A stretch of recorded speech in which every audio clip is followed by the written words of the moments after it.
राज्य के एक छोटी सी गांव में पंडित राम शास्त्री का परिवार रहा करता था। पंडित जी की वंश परंपरा कई पीढ़ियों से धर्मशास्त्र और ज्योतिष विद्या के लिए प्रसिद्ध थी। उनके दो पुत्र थे, बड़ा बेटा हरि और छोटा बेटा ओम। दोनों भाइयों में स्वभाव से लेकर रंग रूप तक कोई समानता न थी। हरि का चेहरा तेज था और उसके नयन नुकीले थे। उसकी आंखों में हमेशा कुछ खोजने की चमक रहती थी। वाणी में मधुरता थी, परंतु हृदय में स्वार्थ और लालच का कोढ़ छिपा हुआ था। हरि की पत्नी लक्ष्मी भी अपने पति के समान ही चतुर और चालाक थी। दोनों मिलकर अपने स्वार्थ की सिद्धि के लिए किसी का भी नुकसान कर सकते थे। दूसरी ओर ओम की सुंदरता उसके हृदय की निर्मलता में छिपी हुई थी। मोटे मोटे गाल, गोल मुखड़ा और सीधी साधी बातें। उसकी आंखों में माँ जैसी ममता और पिता जैसा धैर्य था। ओम की पत्नी पार्वती भी अपने पति के समान ही सरल और परिश्रमी थी। वह नित्य प्रातः उठकर स्नान करके तुलसी के पौधे की पूजा करती और फिर अपने दैनिक कार्यों में व्यस्त हो जाती। पंडित राम शास्त्री वृद्धावस्था से ग्रस्त थे और लंबे समय से बीमार चल रहे थे। एक सुबह जब सूरज की पहली किरण पूर्व दिशा से निकली, पंडित जी ने अपनी अंतिम सांस ले ली। अंतिम संस्कार के बाद सारा परिवार गंगा स्नान करके घर लौटा। घर पहुंचते ही लक्ष्मी ने एकांत पाकर हरि से कहा, स्वामी जी, पिताजी तो चले गए, अब हमें अपने भाई से संपत्ति का बंटवारा कर लेना चाहिए। हरि ने अपनी मूंछों पर हाथ फेरते हुए कहा, हाँ लक्ष्मी, तुम ठीक ही कह रही हो, लेकिन बंटवारा होगा कैसे? पिताजी तो कोई वसीयत लिख कर नहीं गए हैं। लक्ष्मी ने चिंतित स्वर में कहा। हरि के चेहरे पर एक चालाकी भरी मुस्कान आ गई और वह कहने लगा, तुम बस देखती जाओ लक्ष्मी, मैं किस चालाकी से बंटवारा करता हूँ। शाम के समय जब सूरज डूबने लगा और आकाश नारंगी लाल रंग में रंग गया, हरि ने ओम को अपने पास बुलाया। ओम, अब हम दोनों भाई विवाहित हैं। पिताजी के जाने के बाद हमें अपनी अपनी गृहस्थी अलग करनी चाहिए। हरि ने गंभीरता से कहा। ओम ने अपने बड़े भाई की आंखों में देखा और पूछा, भैया, आपके कहने का क्या तात्पर्य है? मेरा मतलब बंटवारे से है भाई, हरि ने स्पष्ट किया। बंटवारा? लेकिन क्यों? क्या हम दोनों भाई एक साथ नहीं रह सकते?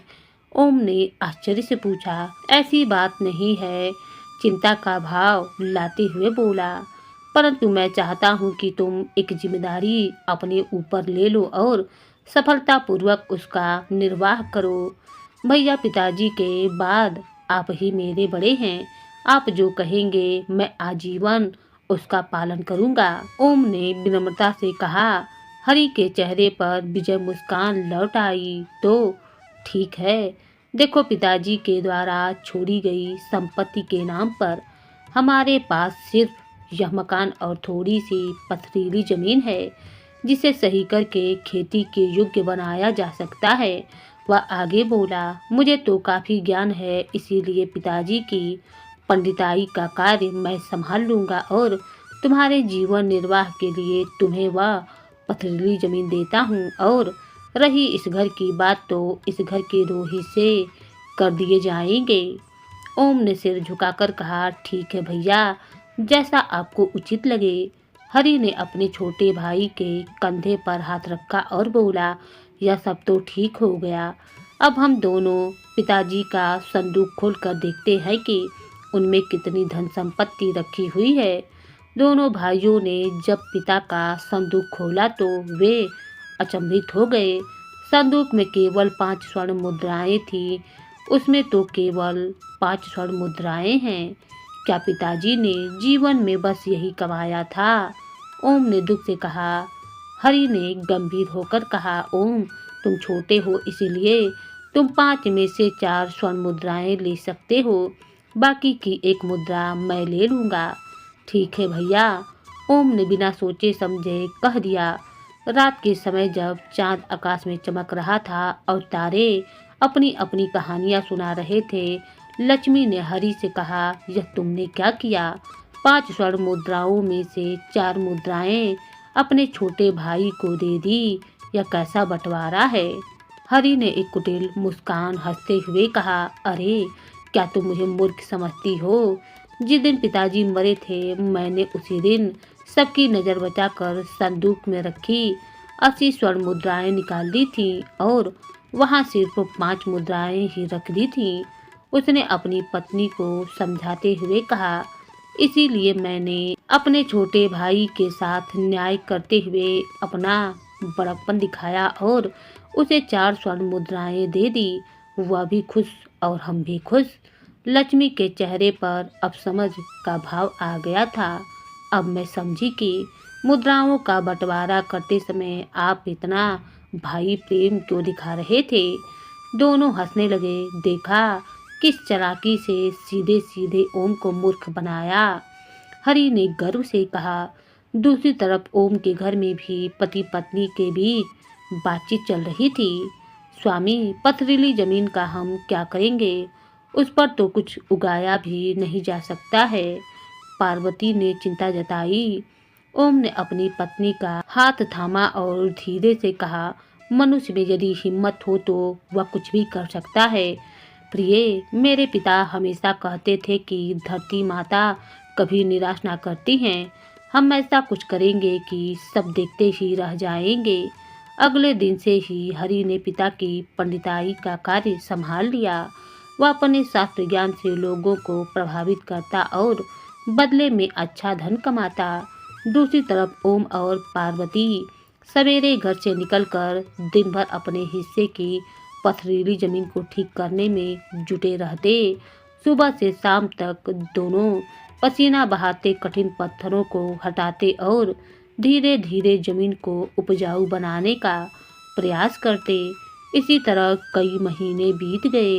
ओम और पार्वती की कड़ी मेहनत के कारण जमीन का कुछ हिस्सा उन्होंने ठीक कर लिया था और उसमें थोड़ी साग सब्जी लगा दी थी।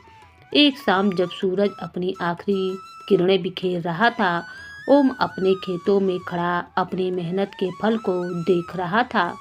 पार्वती, देखो हमारी मेहनत कुछ तो रंग लाई है।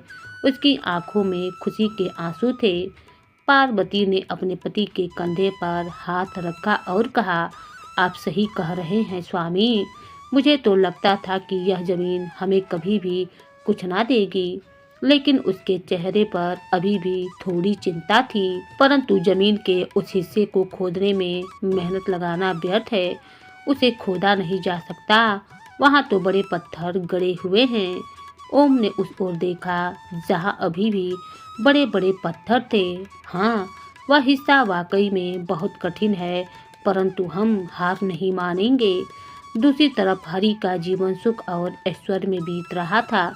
दिन में वह धर्म का पूजा पाठ करता और रात को वही व्यक्ति मदिरा का पान करता। उसकी इस दोहरी जिंदगी को लेकर लक्ष्मी अक्सर परेशान रहती थी। हे भगवान, इन्हें सद्बुद्धि दे। भला कहीं किसी पंडित को मदिरा पीना शोभा देता है। लक्ष्मी मन ही मन सोचती, परंतु अपने पति से कुछ कहने की हिम्मत न जुटा पाती। समय बीतता गया। ओम और पार्वती की मेहनत के बावजूद उनका जीवन कठिनाइयों में ही बीत रहा था। बंटवारे में मिली स्वर्ण मुद्राएं भी खर्च हो चुकी थीं। एक रात ओम अपने घर के आंगन में आकाश की ओर देखते हुए कुछ सोच रहा था। समझ नहीं आ रहा है कि आखिर करूं भी तो क्या करूं। इतनी मेहनत करने के पश्चात भी गरीबी है कि पीछा ही नहीं छोड़ती है। वह ईश्वर से प्रार्थना करने लगा, हे भगवान, अब आपका ही सहारा है, आपका ही सहारा है, आपका ही आसरा है। संकट की इस घड़ी में अब आप ही मेरे मदद कर सकते हैं। उसी रात जब ओम गहरी नींद में सो रहा था, उसने एक स्वप्न देखा जिसमें एक दिव्य प्रकाश से घिरा हुआ व्यक्ति उसके सामने खड़ा था। ओम, अपनी पथरीली जमीन के दूसरे हिस्से को तुम क्यों नहीं खोदते? वह दिव्य पुरुष मधुर वाणी में बोला। ओम ने डरते डरते उत्तर दिया, उस हिस्से को मैं कैसे खोद सकता हूँ? वहाँ तो बड़े बड़े पत्थर गड़े हुए हैं। उन्हें खोदने के प्रयास में मेरी कई कुदालें टूट गईं। दिव्य पुरुष मुस्कुराया। उसके मुस्कुराने से सारा वातावरण जैसे प्रकाशमय हो गया। कुदाल की चिंता ना करो ओम, बस हिम्मत रखो और उस भाग को खोदते रहो। उसे खोदते ही तुम्हारे बुरे दिन समाप्त हो जाएंगे। ठीक है श्रीमान, आपके कहने पर मैं ऐसा ही करूँगा।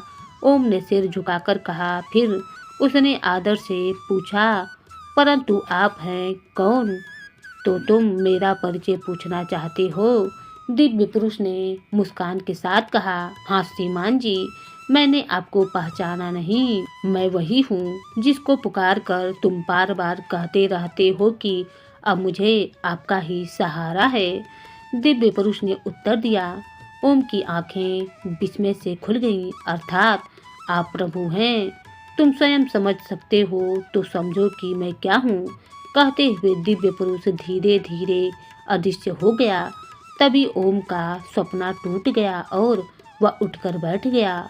उसका हृदय तेजी से धड़क रहा था। क्या मैं कोई स्वप्न देख रहा था या वास्तव में भगवान ने मुझे दर्शन दिए थे? उसी क्षण उसकी दृष्टि अपने सिंहासन पर रखी एक कुदाल पर पड़ गई। अरे यह कुदाल यहाँ किसने रखी? ओम ने हैरान होते हुए कुदाल को अपने हाथों में उठा लिया। कुदाल तो बड़ी ही मजबूत है, ठोस धातु की बनी हुई है। मैंने पृथ्वी पर तो ऐसी मजबूत कुदाल आज तक ना देखी। वह कुदाल को चारों ओर से देखते हुए बोला, परंतु उसे यहाँ कौन रख गया है? तभी उसके मन में एक विचार आया, कहीं सच में भगवान ने मुझे दर्शन तो नहीं दिए और उन्होंने यह कुदाल मेरे सिरहाने रख दी हो। हाँ अवश्य ही यही हुआ होगा। उसने तुरंत अपनी पत्नी को जगाया। पार्वती पार्वती उठो, हमारे भाग्य खुलने वाले हैं।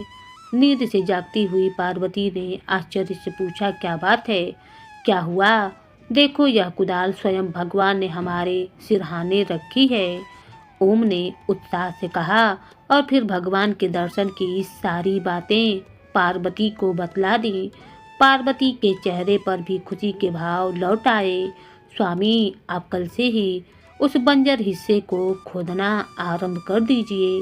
हाँ मैं ऐसा ही करूँगा, ओम ने दृढ़ता से कहा। अगले ही दिन सुबह होते ही ओम ने ईश्वर द्वारा दी गई कुदाल उठाई और पथरीले हिस्से को खोदने के लिए चल पड़ा। पूरी मेहनत के साथ वह पत्थरों को खोदने में जुट गया।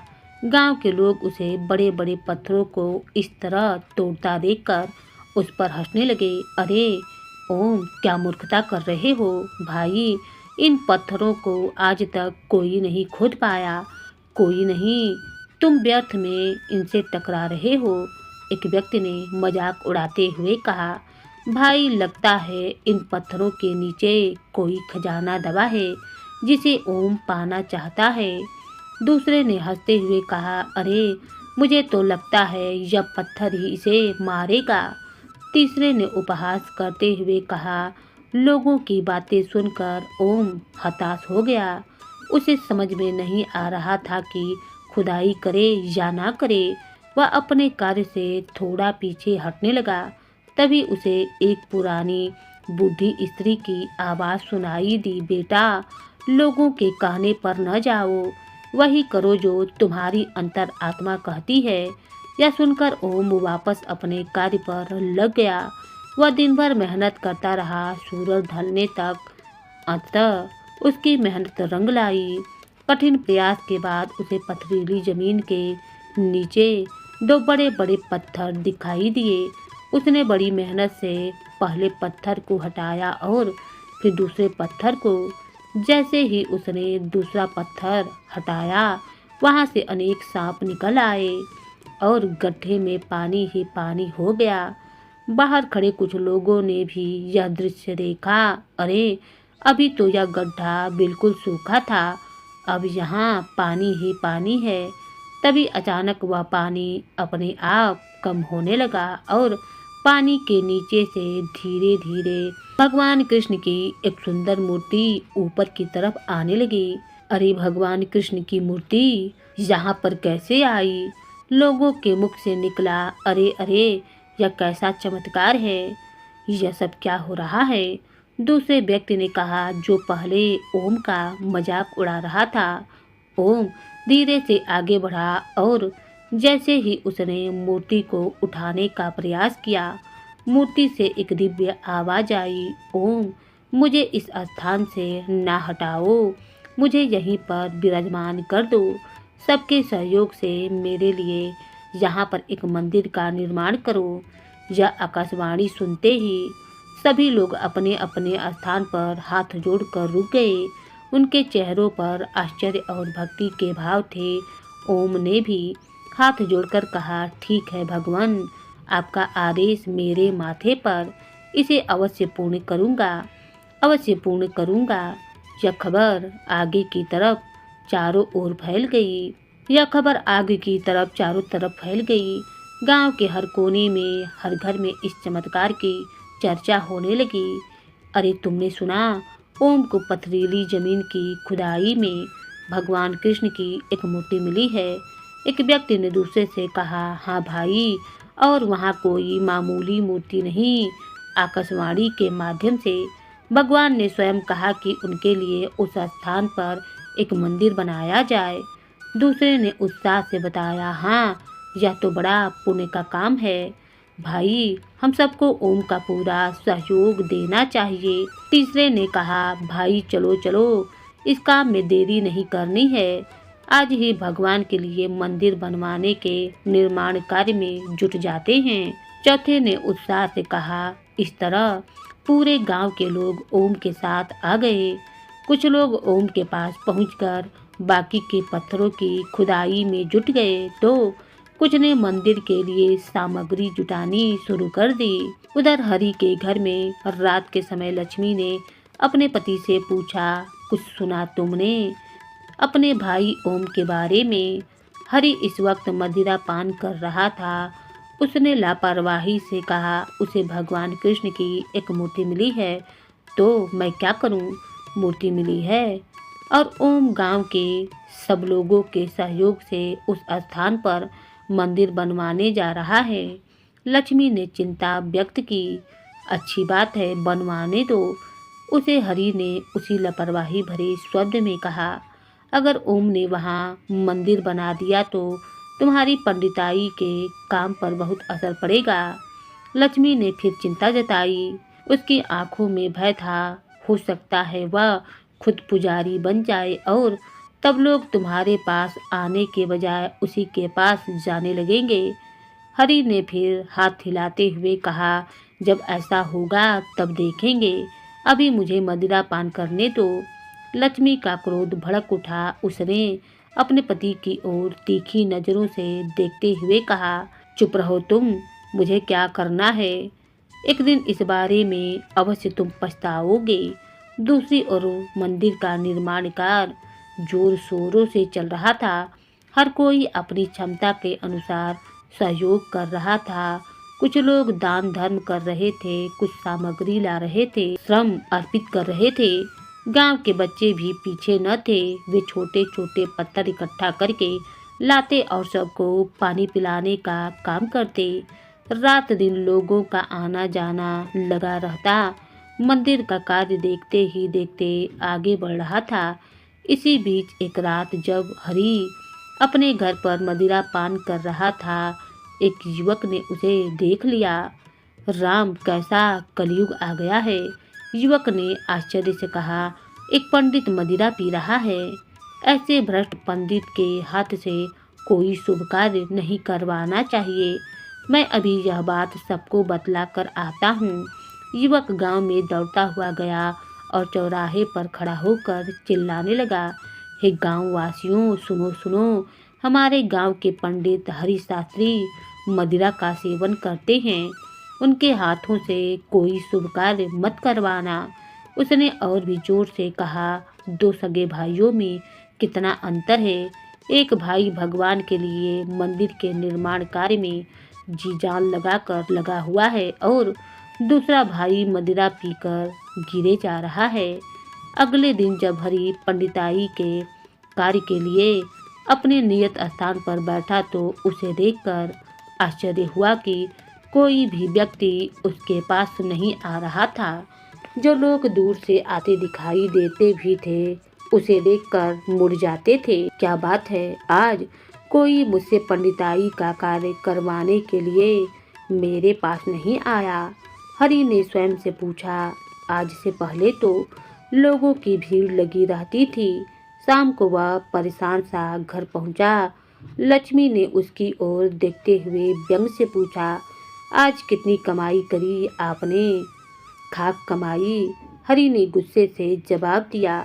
आज तो एक आदमी भी मेरे पास नहीं आया, फिर कमाई कहाँ से करता? अब कोई शुभ कार्य करवाने आपके पास आएगा भी नहीं।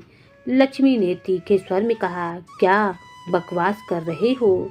हरि ने क्रोध से कहा, मैं बकवास नहीं कर रहा हूँ, मैं बकवास नहीं कर रही हूँ, ठीक कह रही हूँ। लक्ष्मी ने जवाब दिया, कल रात किसी नगरवासी ने तुम्हें मदिरा पान करते हुए देख लिया और उसी के फलस्वरूप आज तुम्हारे पास एक व्यक्ति भी नहीं आया। हरि के चेहरे का रंग उड़ गया। तो यह बात है, यह तो बहुत बुरा हुआ। अब क्या होगा? होगा क्या?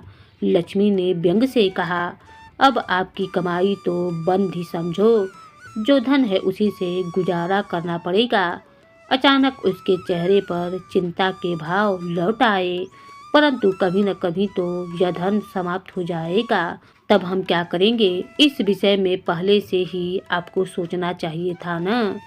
हरि अब पश्चाताप में डूब गया। उसने अपने मन में सोचा, कैसा अंधा था मैं। लालच के कारण मैंने अपने छोटे भाई के साथ धोखा किया और अब स्वयं धोखे में आ गया हूँ। ईश्वर ने मेरे कर्मों का उचित फल दिया है। उधर मंदिर का निर्माण कार्य पूरा हो गया था। एक सुंदर भव्य मंदिर खड़ा था जिसमें कृष्ण भगवान की मूर्ति स्थापित थी। गांव वासी बड़े ही प्रसन्न थे। एक बुजुर्ग ने ओम के कंधे पर हाथ रखते हुए कहा, बेटा ओम, आज से हम तुम्हें मंदिर का पुजारी नियुक्त करते हैं। ओम ने आश्चर्य से पूछा, मुझे? परंतु मैं तो एक साधारण किसान हूँ, मुझे पूजा पाठ का ज्ञान नहीं है। बुजुर्ग ने मुस्कुराते हुए कहा, जिस व्यक्ति को स्वयं भगवान ने चुना हो उसे पूजा पाठ का ज्ञान अपने आप ही मिल जाता है। तुम्हारी श्रद्धा और लगन ही तुम्हारा सबसे बड़ा ज्ञान है। इसी बीच हरि की दशा दिन प्रतिदिन बिगड़ती जा रही थी। उसकी पंडिताई का कार्य बिल्कुल बंद हो गया था और वह धीरे धीरे अपनी बचत खर्च कर रहा था। एक दिन वह लक्ष्मी से बोला, मुझे कुछ स्वर्ण मुद्राएं दे दो ताकि मैं मदिरा खरीद कर ला सकूं। लक्ष्मी ने क्रोध से जवाब दिया, मदिरा के लिए तो मैं तुम्हें स्वर्ण मुद्राएं क्या, एक फूटी कौड़ी भी ना दूंगी।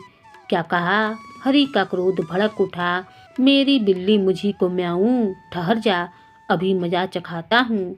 अगले ही पल हरि ने लक्ष्मी को एक थप्पड़ लगा दिया। लक्ष्मी के आंसू निकल आए। तुमने मुझे थप्पड़ मारा? उसकी पत्नी ने कहा, मुझे क्या करना है तुम्हारे धन का? लक्ष्मी ने गरजते हुए कहा, जैसे चाहो वैसे खर्चे करो, कुएं में डालो या मदिरा में। लक्ष्मी ने संदूक की चाबी भी हरि के आगे फेंक दी। मेरा कमाया हुआ धन मुझे ही नहीं देने की बात कर रही थी। हरि अब एक अंधेरे कुएं में गिरता जा रहा था। मदिरा और क्रोध ने उसे अंदर से खोखला कर दिया था।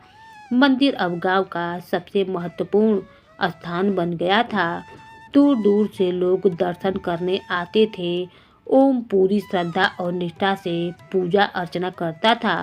प्रतिदिन मंदिर में चढ़ावा आता था जिससे ओम और पार्वती की आर्थिक स्थिति भी सुधर गई थी।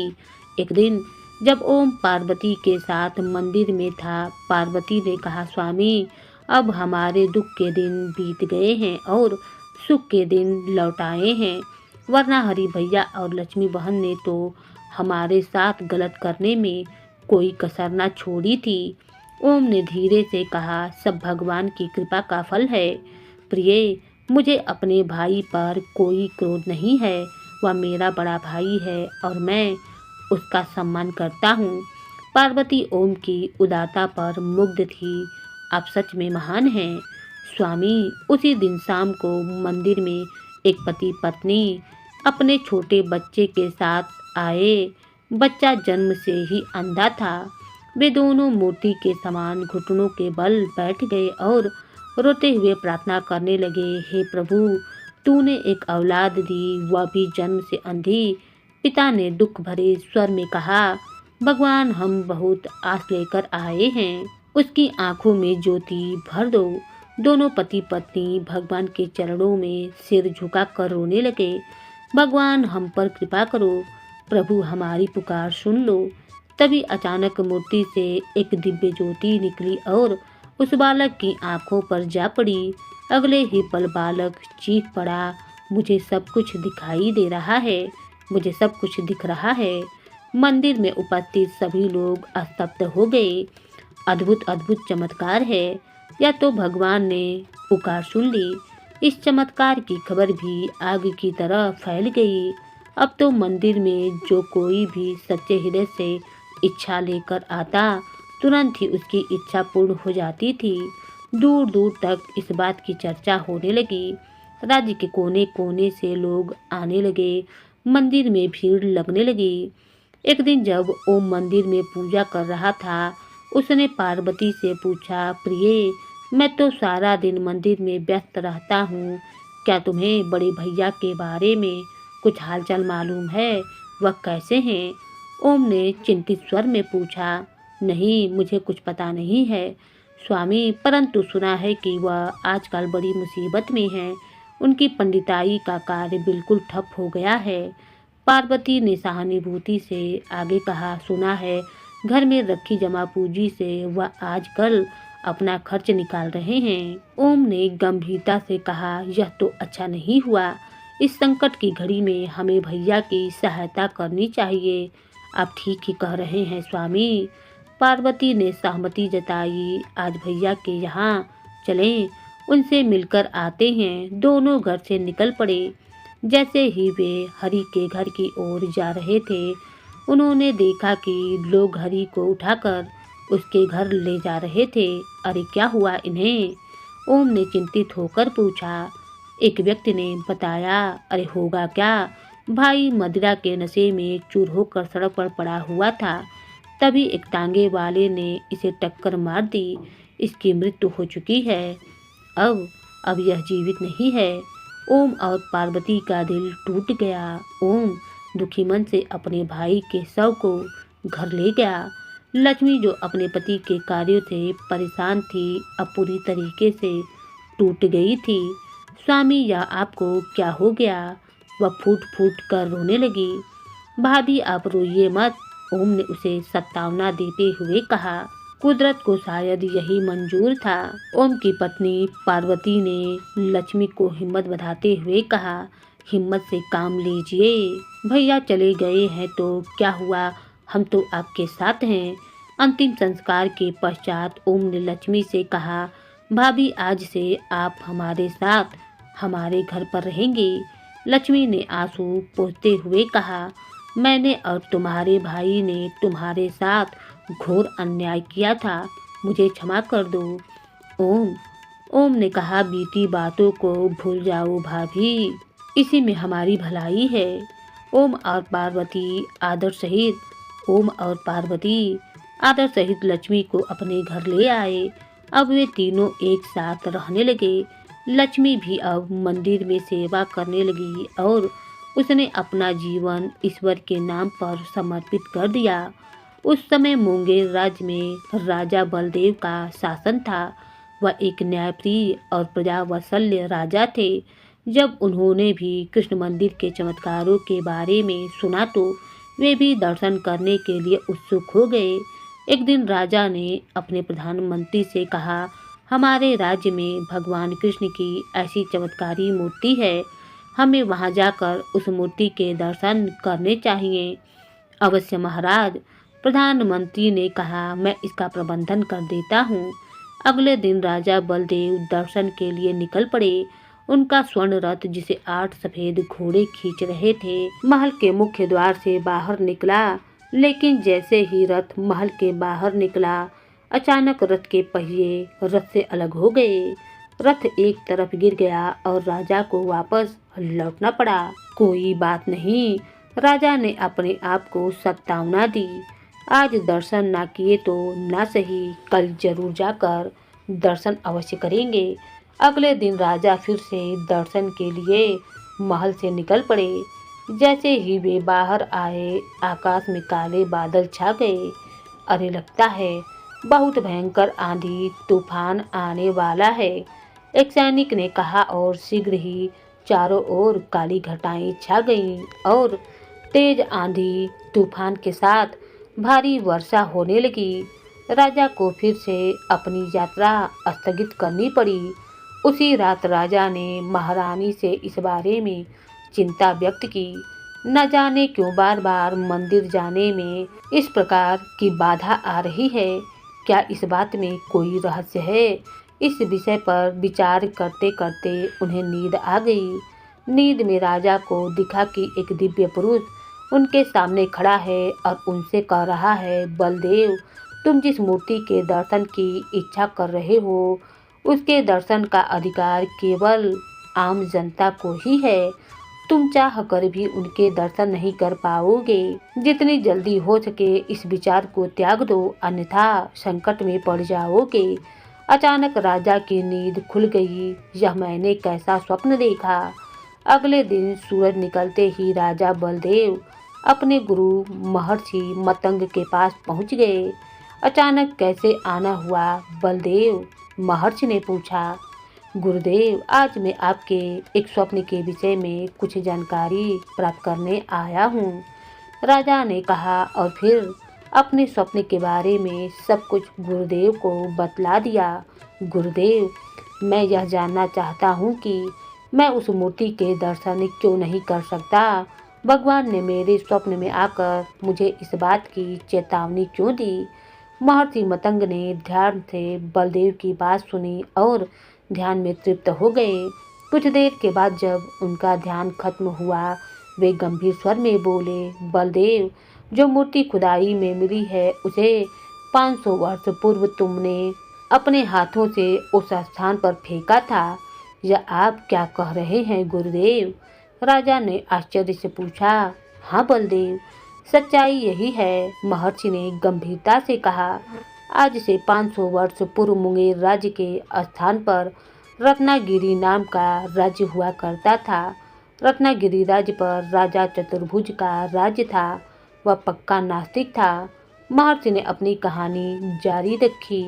दुर्भाग्यवश जिस राजकुमारी रूपाली के साथ राजा चतुर्भुज का विवाह हुआ था, वह मीरा की भांति कृष्ण की दीवानी थी। विदाई के समय वह अपने साथ भगवान कृष्ण की प्रतिमा हाथों में लेकर आ रही थी। तब उसके पिता शीतल सेन ने कहा, बेटी रूपाली, राजा चतुर्भुज भगवान के नाम से भी चिड़चिड़ाता है। कृष्ण भगवान की पूजा कैसे कर पाओगी? पिताजी महाराज, आप चिंता ना कीजिए, रूपाली ने उत्तर दिया। मैं इसका कोई ना कोई उपाय खोज ही निकालूंगी। रत्नागिरी पहुंचने के कुछ ही दिनों के पश्चात रानी रूपाली ने रत्नागिरी के प्रधानमंत्री श्यामलाल को अपनी योजना का हिस्सेदार बना लिया। रानी रूपाली ने प्रधानमंत्री से कहा, राज्य की सीमा के बाहर एक मंदिर बनवाया जाए। मैं उस मंदिर में कृष्ण भगवान की मूर्ति की प्राण प्रतिष्ठा करवाऊंगी। जी महारानी जी, प्रधानमंत्री ने कहा। ध्यान रहे महाराज को इस बात की भनक भी ना लगे। महारानी जी, मैं भला महाराज को यह बात क्यों बतलाऊंगा? प्रधानमंत्री ने मुस्कुराते हुए कहा, बल्कि मुझे तो इस बात की प्रसन्नता है कि राज्य में किसी ने तो भगवान का नाम लेने की हिम्मत की है। कुछ ही दिनों में प्रधानमंत्री के आदेश पर राज्य की सीमा के बाहर एक मंदिर बनाकर तैयार किया गया। रानी रूपाली राजा की नज़रों से बचकर उस मंदिर में कृष्ण की प्रतिमा की प्रतिष्ठा करने आई। पुजारी जी, मैं आपको इस मंदिर की पूजा अर्चना के लिए नियुक्त करती हूँ, रानी ने कहा। जी महारानी जी, पुजारी ने सिर झुकाकर कहा। अब रानी प्रत्येक रात्रि को राजा चतुर्भुज के गहरी नींद में सो जाने के बाद रथ पर बैठकर कृष्ण भगवान की पूजा हेतु सीमा पर उपस्थित मंदिर की ओर चल देती थी। महर्षि ने आगे बताया, मंदिर जाकर वह पूर्ण भक्ति भाव से कृष्ण भगवान की पूजा आराधना करती थी। महर्षि मतंग की आंखें अब अतीत के किसी दृश्य को देख रही थीं, जैसे वह सब कुछ उनके सामने घटित हो रहा हो। एक दिन अर्धरात्रि के पश्चात अचानक राजा चतुर्भुज की आंखें खुली। उन्होंने रानी रूपाली को वहां पर न पाया और बहुत खोजने पर भी रानी उन्हें महल में ना मिली। महर्षि ने एक गंभीर सांस ली। अब अगली रात्रि वह रानी रूपाली का पीछा करते हुए सीमा पर उपस्थित मंदिर में जा पहुँचे। महर्षि की आवाज में अब तनाव था। चतुर्भुज के क्रोध की तो कोई सीमा ही न रही। रानी, तुम आज तक हमें धोखा देती रही हो। हमारे होते हुए तुम इस पत्थर की मूर्ति की पूजा करती थी। महाराज, मैंने आपको कोई धोखा न दिया है। रानी ने नम्रता से कहा, हमारे राज्य में तुम्हें पूजा आराधना करने की हिम्मत कैसे जुटाई। राजा और भी क्रोधित हो गया। हम तुम्हें तुम्हारी इस दुष्टता का दंड अवश्य देंगे। यही कहकर चतुर्भुज ने तलवार निकाली और उस पंडित को मार दिया। महाराज, यह आपने क्या कर दिया। रानी रूपाली चीख उठी, मैं इस पत्थर की मूर्ति को अब यहाँ नहीं रहने दूंगा। चतुर्भुज राजा चिल्लाया, महाराज रुक जाइए और अनर्थ ना करें। रानी ने भय से कहा, लेकिन चतुर्भुज ने मूर्ति को उसके स्थान से उठाया और धरती पर फेंक दिया। परंतु जरा सी पत्थर की मूर्ति के पृथ्वी पर गिरने से एक विशाल गड्ढा हो गया। महर्षि की आवाज अब कांप रही थी। रानी रूपाली ने देखा कि उनके प्रिय कृष्ण की मूर्ति का ऐसा अपमान हो रहा है। उनका हृदय टूट गया। महाराज, आपने मेरे भगवान का इतना अपमान किया है, अब मैं जीवित ना रह सकती हूँ। यही कहते हुए वह भी उसी गड्ढे में कूद गई। महारानी रूपाली, यह क्या किया आपने, यह क्या किया। राजा चिल्लाया, लेकिन तब तक बहुत देर हो चुकी थी। महर्षि अब कहानी के अंत की ओर बढ़ रहे थे। तभी रत्नागिरी राज्य में मानो प्रलय आ गई। सारी सृष्टि उलट पुलट हो रही थी। पूरा राज्य पल भर में तहस नहस हो गया और राजा चतुर्भुज भी मंदिर में ही दबकर मर गया। बलदेव ओम को जिस स्थान पर कृष्ण की मूर्ति मिली है, 500 वर्ष पूर्व उसी स्थान पर वह मंदिर था जिसे रानी रूपाली ने बनवाया था। यही कहकर महर्षि ने अपनी बात समाप्त की। राजा बलदेव स्तब्ध थे और रानी रूपाली और राजा चतुर्भुज। उन्होंने कांपते हुए स्वर में पूछा। महर्षि ने शांति से कहा, रानी रूपाली की आत्मा ने 500 वर्ष तक भटकने के बाद अब ओम के रूप में जन्म लिया है। यह सुनकर राजा बलदेव कांप उठे और राजा चतुर्भुज, वह कहाँ हैं। महर्षि ने राजा की आंखों में देखा और राजा चतुर्भुज ने तुम्हारे रूप में जन्म लिया है। अब आप यह क्या कह रहे हैं गुरुदेव। राजा बलदेव का चेहरा पीला पड़ गया। बलदेव, 500 वर्ष पूर्व तुमने उस मूर्ति का घोर अपमान किया था, इसीलिए भगवान नहीं चाहते कि इस जन्म में तुम उस मूर्ति को देख सको। राजा बलदेव के मन में अब पश्चाताप जाग उठा। गुरुदेव, राजा चतुर्भुज के रूप में मैंने जो अन्याय किया था, क्या उसका कोई प्रायश्चित नहीं है। महर्षि ने करुणा से भरकर कहा, उपाय है बलदेव। तुम किसी शिल्पी से भगवान कृष्ण की वैसी ही मूर्ति बनवाकर अपने महल में स्थापित करवाओ और हर दिन उनकी पूजा करो। मैं ऐसा ही करूँगा गुरुदेव। राजा ने दृढ़ता से कहा। राजा बलदेव के कहने पर राज्य के सबसे कुशल शिल्पी को बुलाया गया। उसे मंदिर में स्थापित मूर्ति के सामने ही एक मूर्ति बनाने का आदेश दिया गया। महीनों की कड़ी मेहनत के बाद शिल्पी ने एक सुंदर मूर्ति बनवाई जो ओम के मंदिर में स्थापित मूर्ति के ठीक समान थी। महाराज, यह ठीक वैसी ही मूर्ति है जैसी मूर्ति ओम के मंदिर में है। शिल्पी ने राजा से कहा, अति सुंदर, बहुत ही सुंदर। राजा बलदेव ने प्रसन्न होकर कहा। राजा ने तुरंत अपने महल के मंदिर में उस मूर्ति की स्थापना करवाई और प्रतिदिन श्रद्धापूर्वक उसकी आराधना करने लगा। वह हर सुबह शाम सूर्योदय से पहले स्नान करके सफ़ेद वस्त्र धारण करके मंदिर जाता और घंटों तक भगवान की पूजा अर्चना करता। उसके हृदय में अब केवल पश्चाताप और भक्ति थी।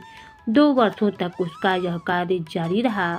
उसने इस दौरान अपने राज्य में धर्म और न्याय का प्रसार किया, गरीबों और असहायों की मदद की, मंदिर और धर्मशालाएं बनवाई।